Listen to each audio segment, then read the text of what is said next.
بسم اللہ الرحمن الرحیم۔ عید کی مبارکباد دینا اسلام کے اندر مستحب اور پسندیدہ عمل ہے۔ جناب صحابہ اکرام رضی اللہ عنہم اجمعین کے یہاں جب ایک دوسرے کو عید کے دن مبارکباد دیا کرتے تھے تو یہ الفاظ دہرایا کرتے تھے، تقبل اللہ منا ومنکم صالح الاعمال۔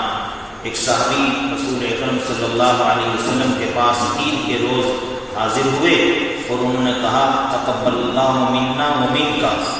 نبی کریم صلی اللہ علیہ وسلم نے بھی جواب میں یہی کہا تقبل اللہ، کہ اللہ قبول فرمائے ہمارے بھی اعمال اور تمہارے بھی اعمال۔